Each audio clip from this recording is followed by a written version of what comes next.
Graça e paz a todos, sejam bem-vindos para o nosso momento de reflexão. Vamos abrir a nossa Bíblia, no Evangelho de João, capítulo 9.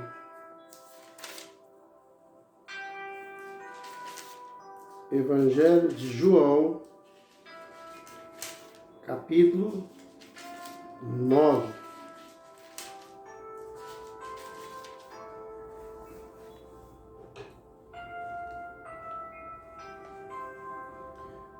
E quando Jesus passou, viu um homem que era cego de nascença, e os seus discípulos lhe perguntaram, dizendo: Mestre, quem pecou para que ele nascesse cego? Este homem ou seus pais? Jesus respondeu: Nem este homem pecou, nem seus pais, mas para que nele se manifestasse as obras de Deus. Eu devo fazer as obras daquele que me enviou enquanto é dia. A noite vem quando nenhum homem pode trabalhar. Enquanto eu estou no mundo, eu sou a luz do mundo. Tendo dito isto, cuspiu na terra, fez lama com a saliva e ungiu os olhos do homem cego com lama. E disse-lhe: Vai, lava-te no tanque de Siloé, que significa enviado. Portanto, ele foi no seu caminho, lavou-se e voltou vendo. Portanto, os vizinhos e aqueles que antes tinham visto que ele era cego disseram: Não é este aquele que estava sentado mendigando? Alguns diziam: Este é ele. E outros diziam: Parece-se com ele. Mas ele dizia: Eu sou ele. Diziam-lhe, portanto: Como foram abertos os teus olhos? Ele respondeu e disse: Um homem chamado Jesus fez lama, ungiu os meus olhos e disse-me: Vai ao tanque de Siloé e lava-te. Tendo ido e me lavado, eu recebi a visão. Disseram-lhe então: Onde está ele? Ele disse: Eu não sei. Eles levaram aos fariseus aquele que antes era cego, e era dia do sábado, quando Jesus fez lama e lhe abriu os olhos. Então, outra vez, os fariseus também lhe perguntaram: Como receber a visão? Ele lhes disse: Ele pôs lama sobre os meus olhos e me lavei e vejo. Por isso, alguns dos fariseus diziam: Este homem não é de Deus, porque não guarda o dia do sábado. Outros diziam: Como pode um homem pecador fazer tais milagres? E havia uma divisão entre eles. Que Deus os abençoe. Através da sua palavra, nós teremos oportunidade de meditar em todo esse capítulo, mas agora, neste momento, nós vamos parar a nossa leitura deste ponto, a fim de ganharmos um pouquinho também de tempo e de oportunidade para nós trabalharmos um pouco mais separadamente. Embora o texto seja um texto de 41 versículos, o capítulo 9, nós queremos entender que os propósitos de Deus, eles realmente estão estabelecidos. Nós, de fato, precisamos compreender esses propósitos, mas às vezes alguns textos muito longos para o propósito nosso aqui, que é de estudar, às vezes um texto muito longo ele pode dificultar um pouquinho o entendimento de alguns, ok? Então às vezes a gente não faz a leitura do texto todo com esse propósito. Então, irmãos, o capítulo 9, ele é um capítulo onde está registrado uma história. É a história onde o registro de uma história em que Jesus cura um homem cego de nascença. E nós intitulamos esta reflexão como tendo os olhos abertos. Tendo os olhos abertos. Todos nós sabemos a importância da visão, todos nós sabemos a importância de enxergar bem. Nós conhecemos, alguns irmãos que durante parte da sua vida enxergaram bem, depois, os irmãos lá na Santa Rosa, depois de 50 anos, começaram a perder a visão e perderam completamente. E uma coisa é você enxergar e depois ficar cego, porque mesmo sem enxergar, você consegue se lembrar daquilo que em outro tempo você pôde visualizar. Mas imagine, os irmãos, alguém que nasce cego, sem nunca poder ver a luz, sem nunca poder ver as paisagens, sem nunca poder ver as imagens, sem nunca poder ver o rosto de alguém. Então esta era a condição deste homem. E é preciso que nós tenhamos essa ideia de um cego de nascença para podermos entender completamente, valorizarmos, e isso dará sentido a alguns pontos desse texto. Jesus, durante o seu ministério, ele foi um grande realizador de milagres. Recentemente nós meditamos no primeiro milagre de Jesus em Caná da Galileia, quando num casamento ele transforma a água em vinho. Então ele foi um grande realizador de milagres. E os milagres de Jesus, eles tinham dois propósitos. O primeiro deles era aliviar aqueles que de fato estavam sofrendo. Jesus, ele não aguentava ver alguém sofrendo. Se alguém estava sofrendo, ele queria ajudar. E por conta disso, realizou muitos e muitos milagres.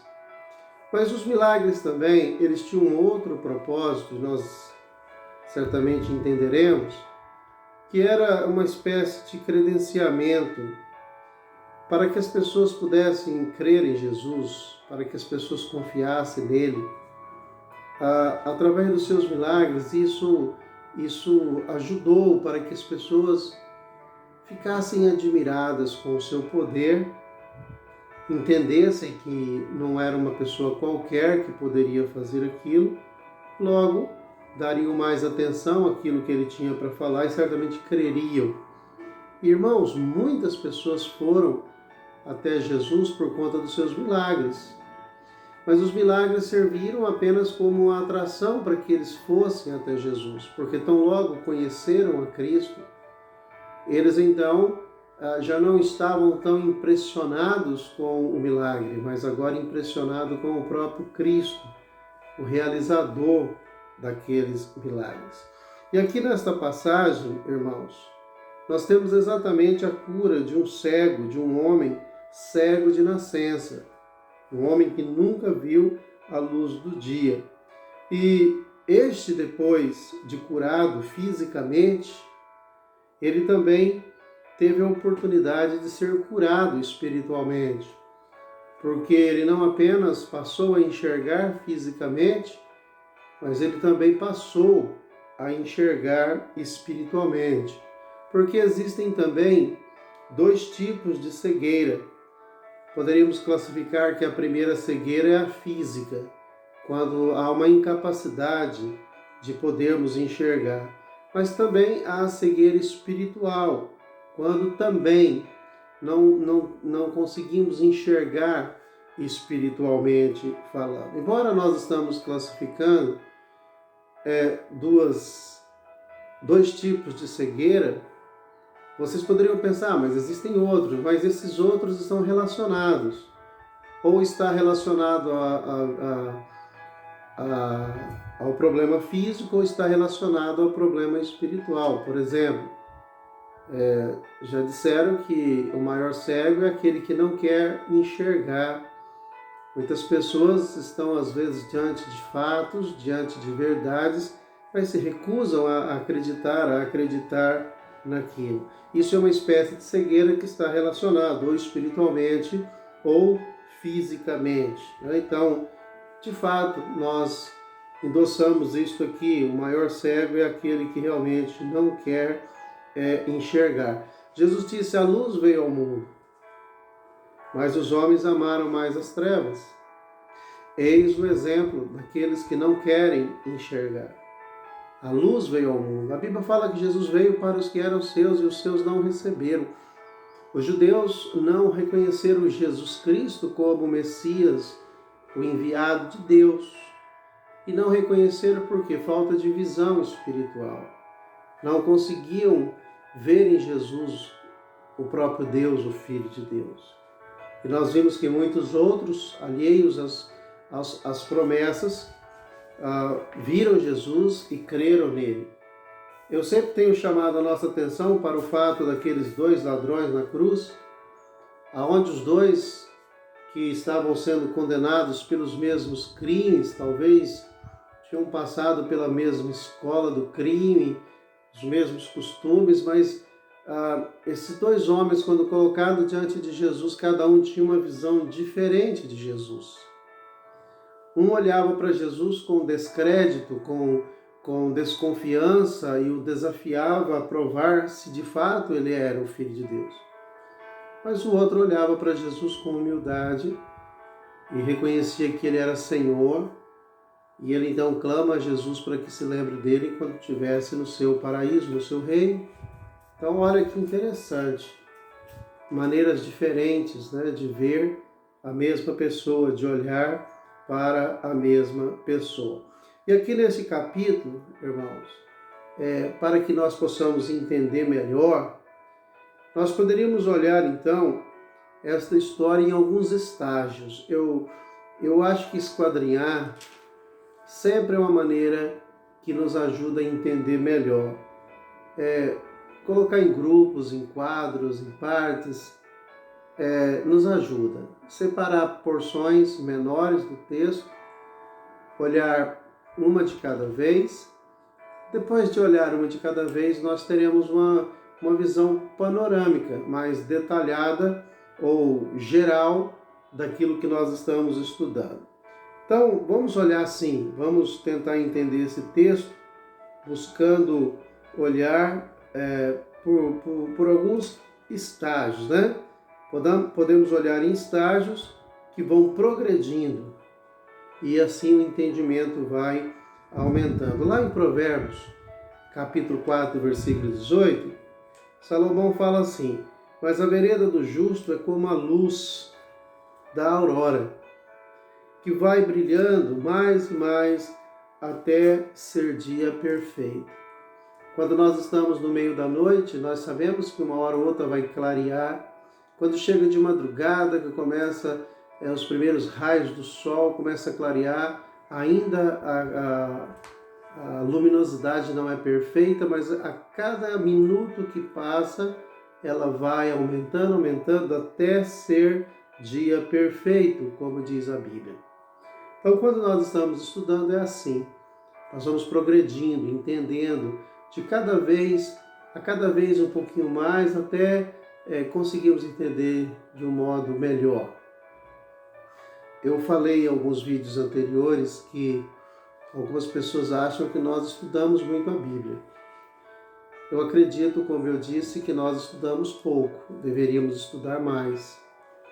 Eu sempre pensei que nós deveríamos dar a mesma atenção, ter o mesmo cuidado com a nossa alma que temos com o nosso corpo. Nós nos alimentamos todos os dias. Então nós precisamos também nos alimentar da palavra todos os dias, porque quanto mais conhecimento adquirimos da palavra de Deus, melhor entenderemos Deus, sobre Deus, e provavelmente melhor nós poderemos servir. Bom, irmãos, Naquela época em questão, que esta época que narra-se essa história, era muito difícil ser cego.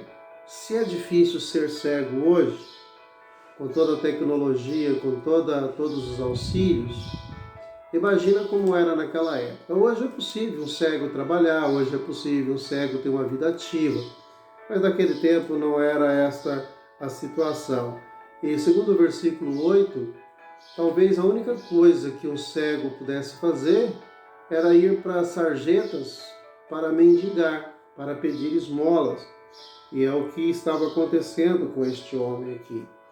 E enquanto aquele homem estava mendigando, Jesus passa e cura aquele homem.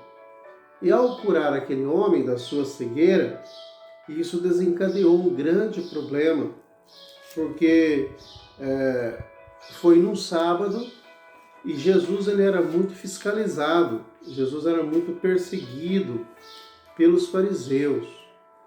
E os fariseus eles tinham uma espécie de líderes, pessoas que eram uma espécie de guardiões da lei, eram vigilantes, né?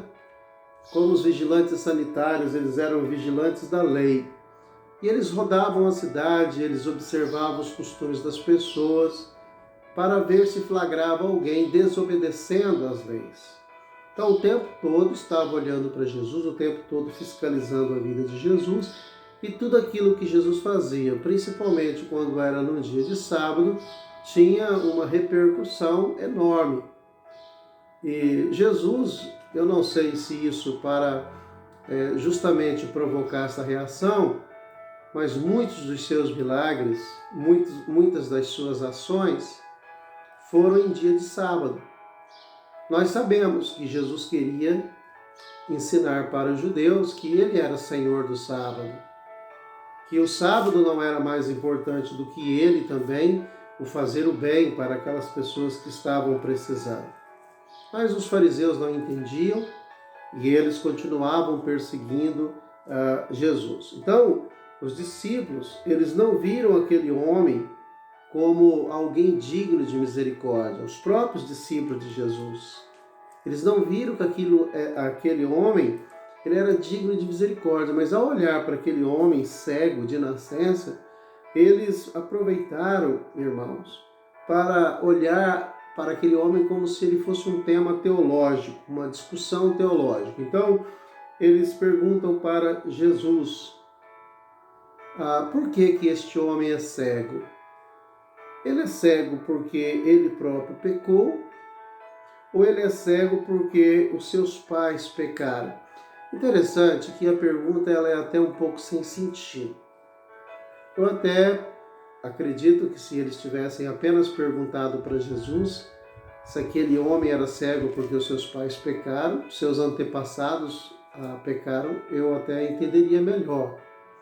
Mas como aquele homem nasceria cego por conta dos seus pecados se ele nasceu cego? Então realmente era difícil. Mas vimos que Jesus, ele não concordou com aquela colocação por parte dos discípulos, ele não concorda, né? E certamente, irmãos, o certo é que todos os nossos problemas físicos, doenças, a nossa morte, ela sim, ela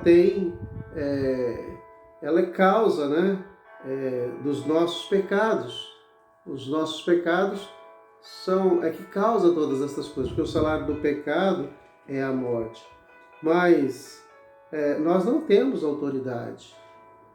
Jesus mostrou isso, nós não temos autoridade para dizer que este ou aquele problema específico, né, seja por causa de um pecado, porque isso está acontecendo com a pessoa.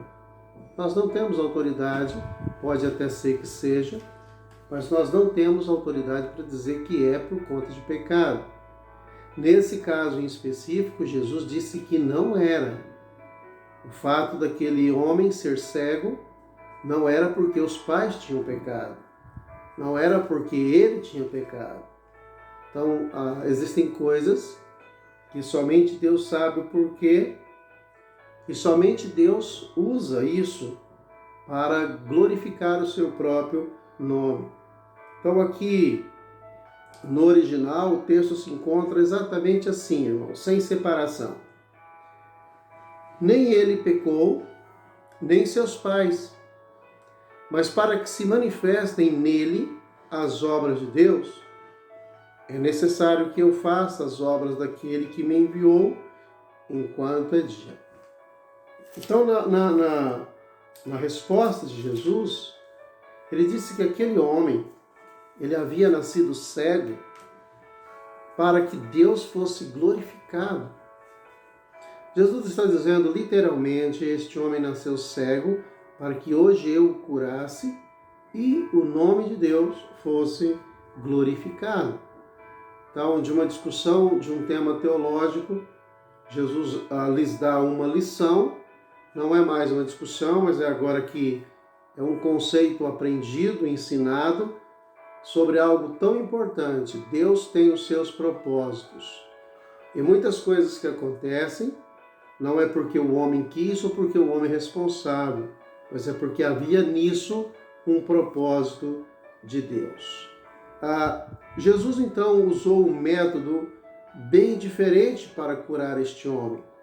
Ele cuspiu na terra, fez aquele lodo, amassou como se amassa o trigo para fazer a massa, de fazer os pães, amassou aquele barro com a sua saliva, foi, aplicou sobre os olhos daquele homem e depois mandou que ele fosse ao tanque de Siloé e lá se lavasse. Um método diferente.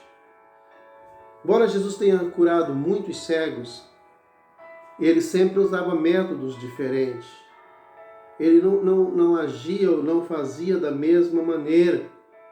E há uma razão para isso, porque ele não queria que as pessoas se concentrassem na forma, no método. Até mesmo porque, para que eles não viessem idolatrar aquela forma.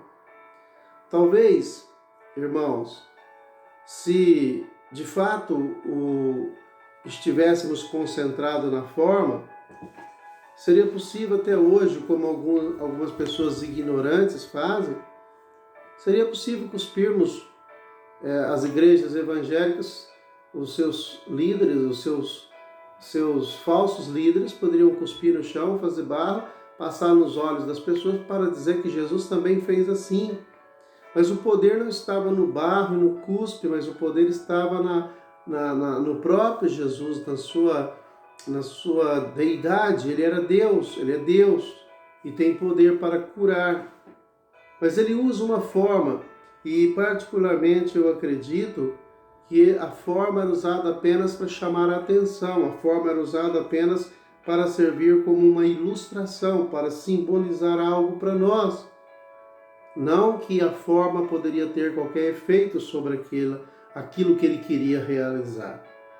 Algumas pessoas acreditam que a lama usada ali foi talvez uma maneira de fazê-los lembrar de como foram feitos, a origem de cada ser humano, que foram feitos do pó da terra, a origem da vida, vindo do pó da terra.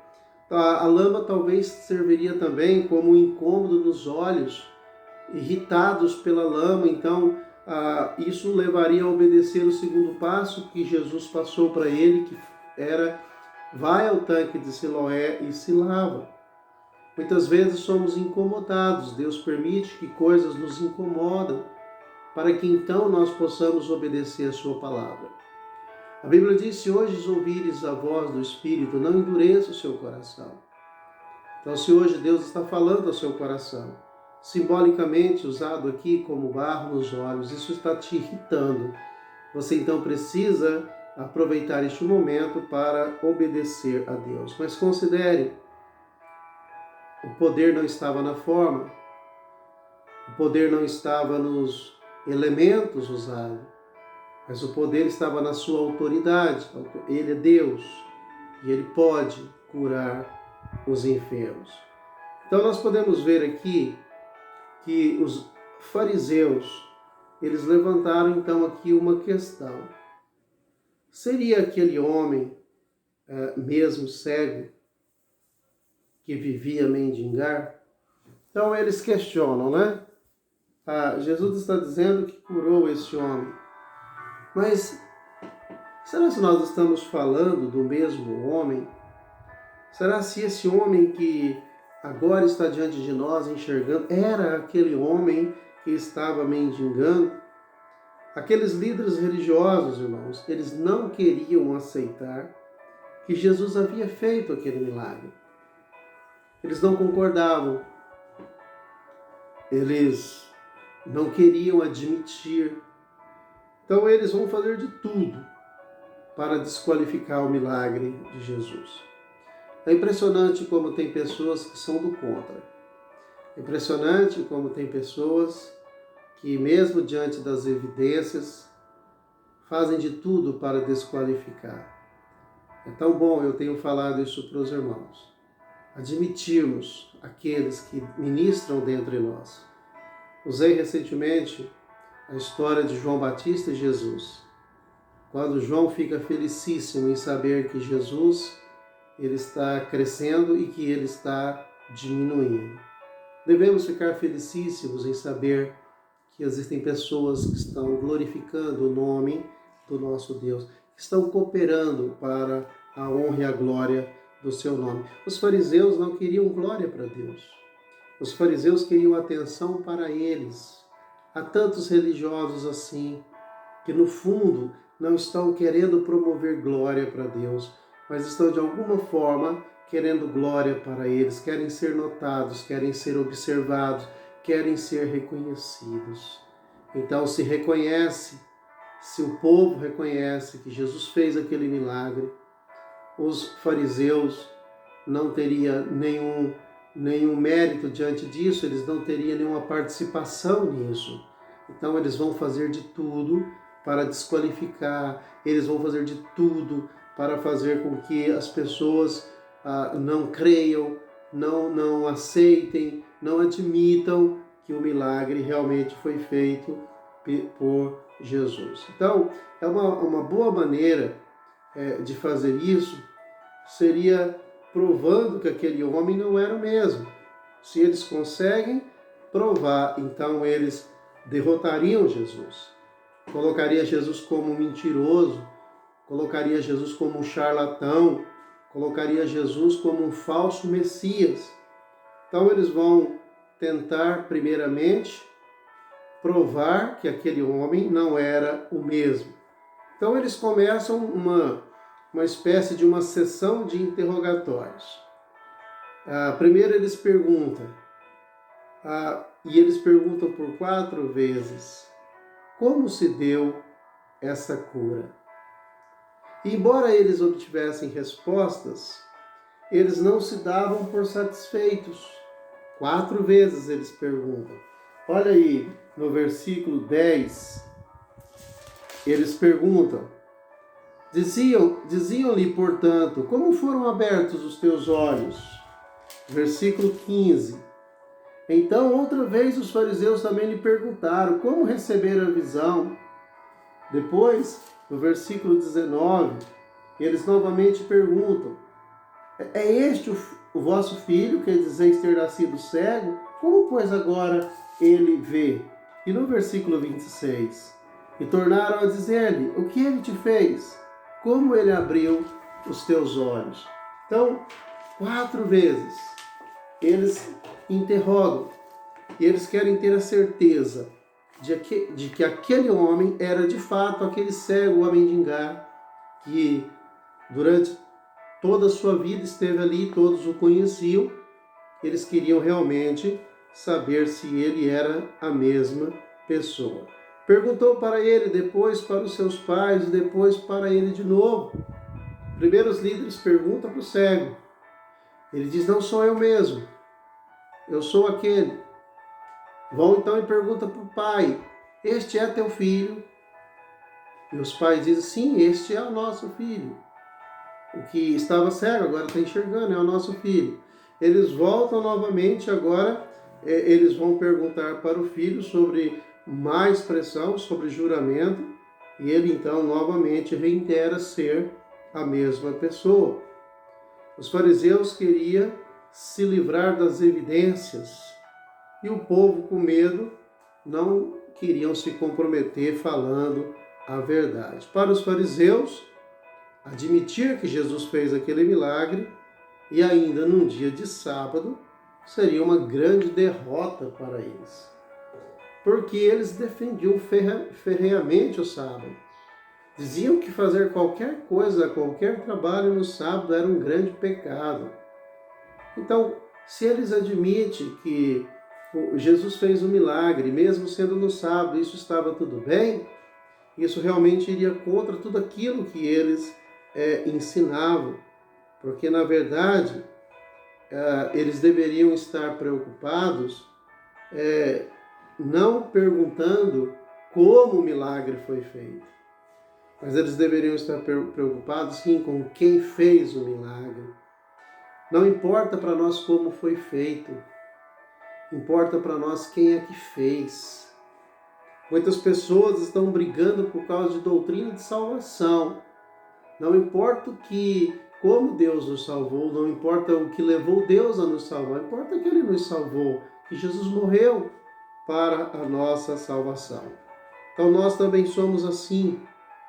Queremos explicações de como foi feito ou como aconteceu, quando na verdade deveríamos apenas crer.